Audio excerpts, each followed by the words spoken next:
माननीय सौरभ भारद्वाज जी, माननीय मंत्री चर्चा का उत्तर देंगे। अध्यक्ष जी, काफ़ी बहस हुई है इस मुद्दे पे और पहले भी इस पे चर्चा हो चुकी है और मुझे डर ये है कि इस चर्चा में, इस बहस में एक दूसरे से ऊपर उठने की होड़ में ये जो 10,000 बस मार्शल हैं दिल्ली के, ये लोग लगभग बर्बादी के कगार पे हैं। इनके घर के चूल्हे नहीं जल रहे हैं, जो किराए पे लोग रहते हैं वो किराया नहीं दे पा रहे हैं, कुछ लोग आत्महत्या कर चुके हैं और बहुत ख़राब हालात के अंदर ये लोग अपना जीवन बिता रहे हैं।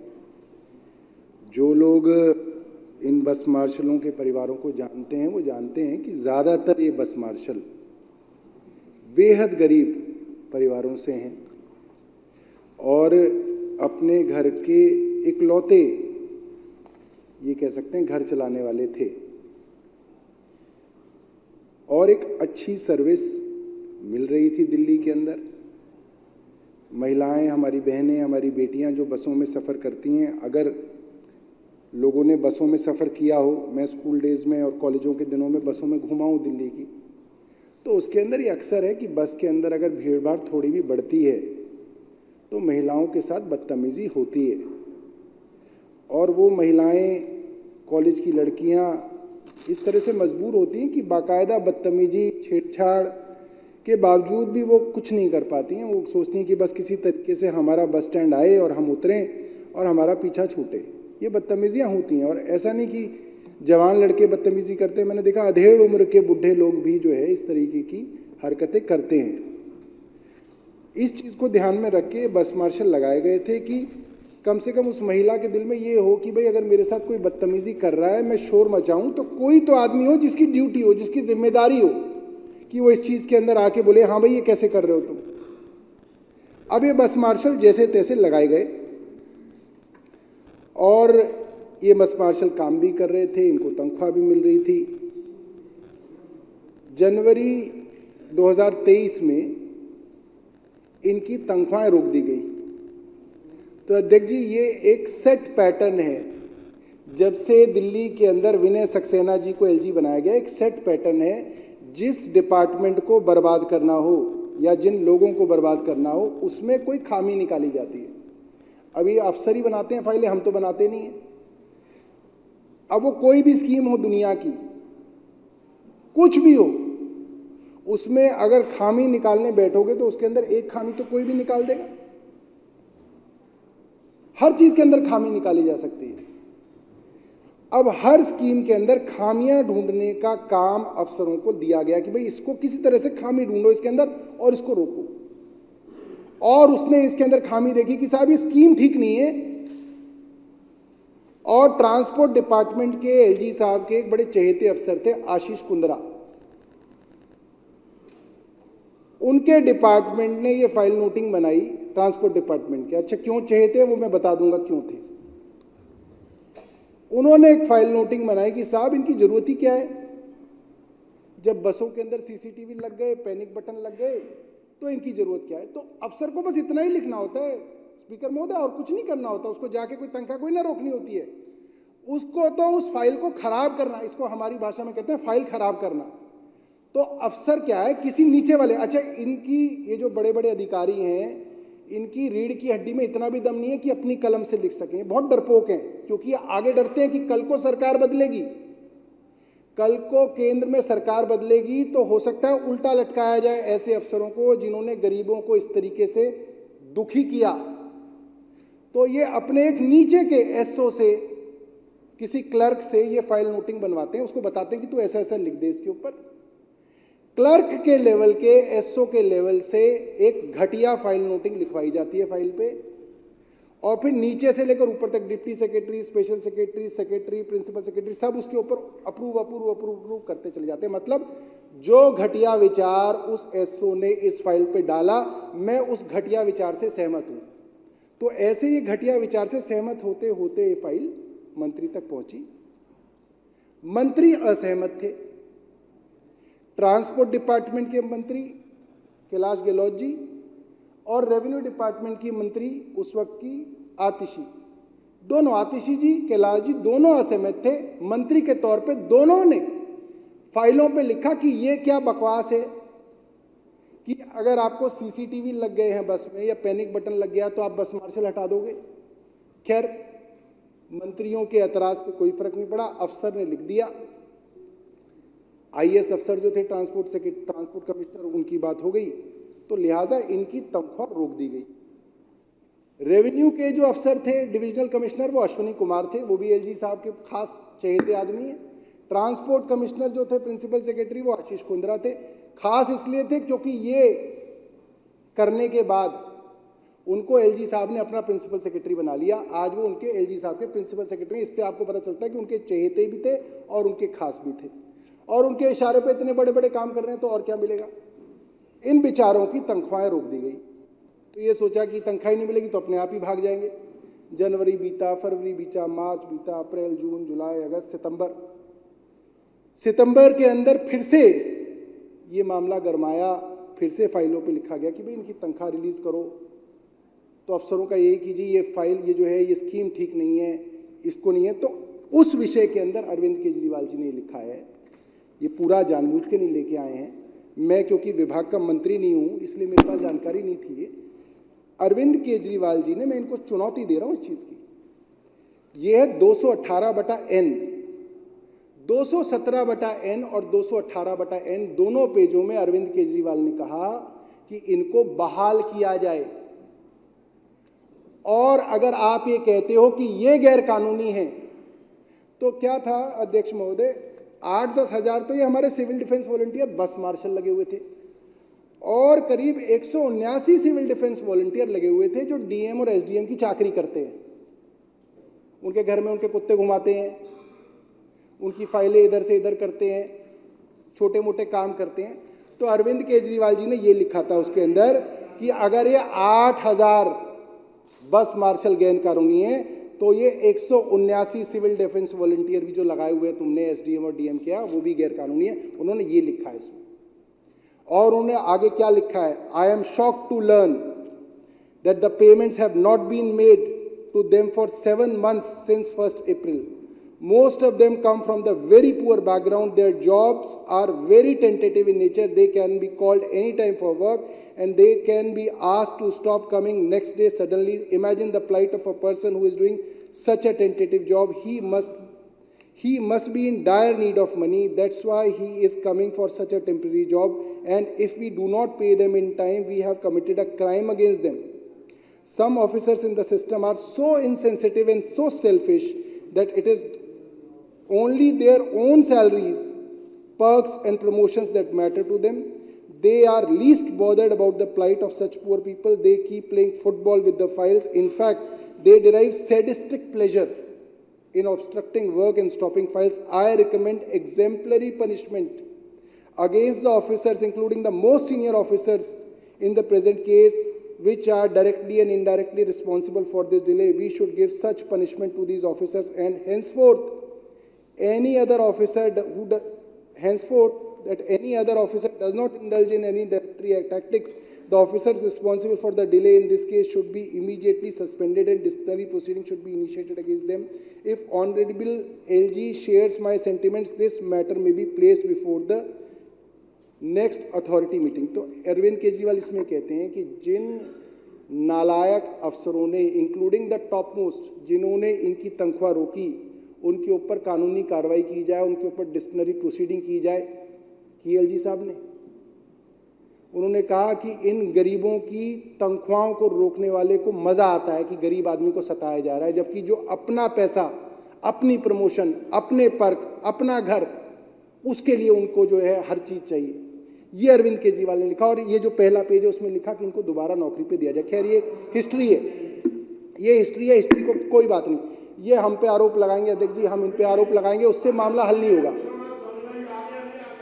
ठीक है, आ गया। अब मसला ये है कि अगर आज आप लोग भारतीय जनता पार्टी के लोग हैं, अगर आप लोग आज तैयार हैं, हम आज तैयार हैं कि इन सबको वापस रख लिया जाए। ठीक है जी, ऊपर बैठे हुए हैं वो लोग, ऐसा नहीं बैठे, वो ऊपर ऊपर जो है वो लड़के बैठे हुए हैं, वो देखने आए कि आज इस सदन में क्या होगा। तो अध्यक्ष जी एक रेजोल्यूशन बना लिया जाए, कोई दिक्कत नहीं है इसके अंदर। रेजोल्यूशन इससे पहले भी था, मैं ला रहा हूँ। 2 मिनट उनको बोलने को दो। मैं बता रहा हूँ। हाँ, मैं मान गया आपकी बात। तो अध्यक्ष जी 29 फरवरी 2024 को एक रेजोल्यूशन इस हाउस से पास हुआ है, उस रेजोल्यूशन को हम दोबारा रख देते हैं इस पटल पे। आज इनकी वोट भी आ जाएगी इसकी, है ना, इनकी वोट भी आ जाएगी, बने हुआ ठीक है। तो विजेंद्र जी 2 मिनट बैठिए अभी। तो अध्यक्ष जी इनके रेजोल्यूशन में हम अपना जोड़ देंगे, इनको बड़ा रखेंगे। हमें बड़ा बनने का शौक नहीं, ये बड़े हैं, ये बड़े भाई हैं। मगर अध्यक्ष जी 29 फरवरी 2024 को ये संकल्प जो है सदन में पास हुआ था, ऐसे ही आज भी सदन में ये संकल्प पास हो जाएगा। मगर समस्या ये है, हाँ, समस्या ये ओम है। प्रकाश जी अब क्यों, प्लीज, एक गंभीर विषय पे बात हो रही है। इतना ये 10,000 कर्मचारियों का विषय है, हम मजाक बना रहे हैं यार। उनके घरों में रोटियां नहीं चल मिल रही। अध्यक्ष जी कोई बात नहीं, हम मजाक बना रहे हैं, चले। अरे भाई बीच बीच में टोका टाकी कर रहे हैं। अध्यक्ष जी मैं बहुत खुश हूँ इस बात से कि ये समर्थन में है, और ये बहुत अच्छी बात हुई है कि ये समर्थन में है। अब अध्यक्ष जी क्योंकि ये मामला, इसके अंदर 2 या 3 स्टेक होल्डर हैं, वैसे तो 2 ही, हम 3 कह सकते हैं। एक दिल्ली की चुनी हुई सरकार जो कि हम हैं, हमारे मंत्री हैं, एक एलजी साहब जिनके पास सर्विसेज है, और तीसरे इस विधानसभा के सारे विधायक जो तीसरे स्टेक होल्डर हैं, चाहे वो आम आदमी पार्टी के हो चाहे वो भारतीय जनता पार्टी के हो। 3 स्टेक होल्डर हैं जिनका इस मामले से सीधा लेना देना है। मैं इस रेजोल्यूशन में चाहता हूं अगले हफ्ते की, क्योंकि इस हफ्ते तो एलजी साहब बाहर विदेश में गए हुए हैं, उन्होंने बताया नहीं है मीडिया को, मगर हैं विदेश में। अगले हफ्ते की कोई एक तारीख विजेंद्र गुप्ता जी बता दें, एलजी साहब के पास हमारे सारे मंत्री इंक्लूडिंग चीफ मिनिस्टर चलेंगे, सारे के सारे विधायक चलेंगे, और एलजी साहब से बैठ के कहेंगे भाई जिस कागज पे तुम्हें हमारे मंत्री से साइन कराने हैं। अध्यक्ष जी सुनिए ना, अध्यक्ष जी ठीक है विजेंद्र जी अब ये उचित नहीं है। ठीक है ना, अभी अरे तो नए मुख्यमंत्री जो कहोगे लिख देंगे। अध्यक्ष जी एक देखिए क्या कह सकते हैं, यही कह सकते हैं ना कि भाई फला कागज गलत लिख दिया, फला कागज के अंदर पता नहीं था इनके, फला कागज के अंदर गलती हो गई, चलो ठीक है जी। अब जिस कागज पे तुम्हें जो लिखवाना है, जिस कागज पे आपको जो लिखवाना है वो लिख देंगे, एलजी साहब के सामने लिख देंगे, और वहीं तय हो जाएगा कि कौन इनके साथ है कौन इनके खिलाफ है। अब ये बताएं कि किस दिन चलना है, अब आप ये बताओ कि चलना किस दिन है। ना ना ना ना, ना। विजेंद्र जी अब आप कहाँ जा रहे हैं?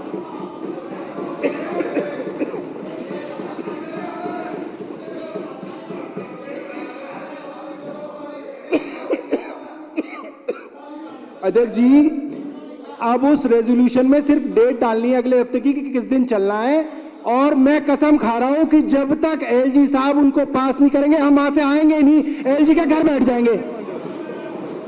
चलो अब तारीख बताओ, आप तारीख बताओ किस दिन चलोगे। देख लो भाई, देख लो ये सब।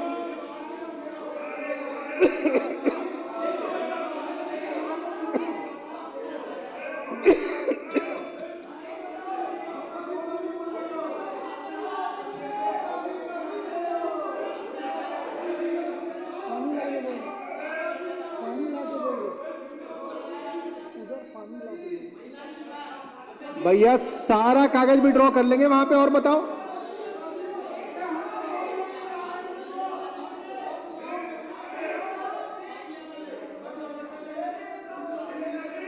अध्यक्ष जी मैं अब ये तो बताएंगे नहीं, मैं कह रहा हूं पहला नवरात्रा 3 अक्टूबर का है, पहले नवरात्रे पे चलते हैं, बताओ।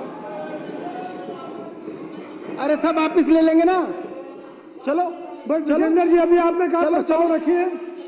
वहां जो कहोगे वो साइन पे करेंगे। नहीं, तो अध्यक्ष जी, रेजोल्यूशन में आप 3 resolution अक्टूबर रखिए। 11 बजे, आप रेजोल्यूशन रखिए पहले, 3 अक्टूबर 11 बजे हम उसके अंदर ऐड कर रहे हैं। आप रेजोल्यूशन रखिए। अरे भाई साहब, उससे पहले मेरा वाला भी है। अध्यक्ष महोदय, 24 फरवरी को क्या हुआ, आप क्या कहते हैं? अगर आप ये कहते हैं रोटी साहब, अध्यक्ष महोदय, चलो चलिए, तो यहाँ के जो वो है स्टाफ, वो इस रेजोल्यूशन को लिख ले। विजेंद्र गुप्ता जी का प्रस्ताव ये था कि जितने भी बस मार्शलों को डीटीसी बसों से हटाया गया है उनको वापस लिया जाए।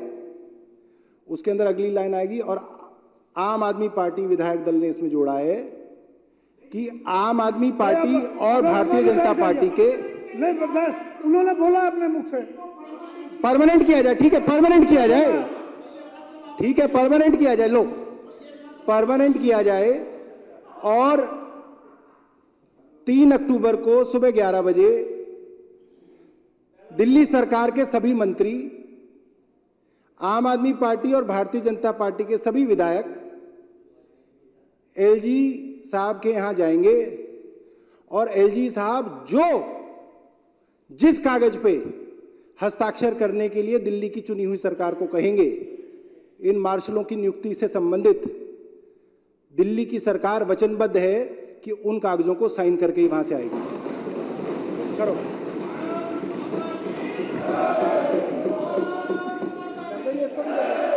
ये प्रस्ताव कौन बनाएगा? प्रस्ताव कौन बनाएगा? प्रस्ताव वो लिख रहे हैं, टाइप करके ले आओ।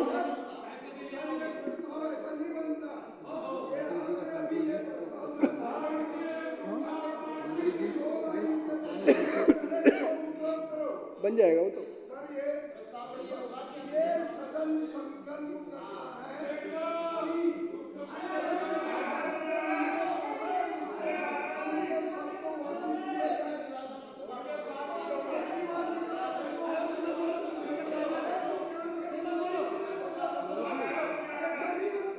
अब 3 तारीख की तैयारी करो।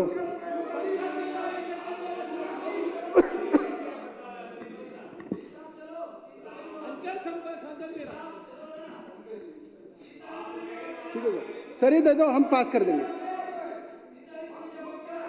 बैठिए बैठिए।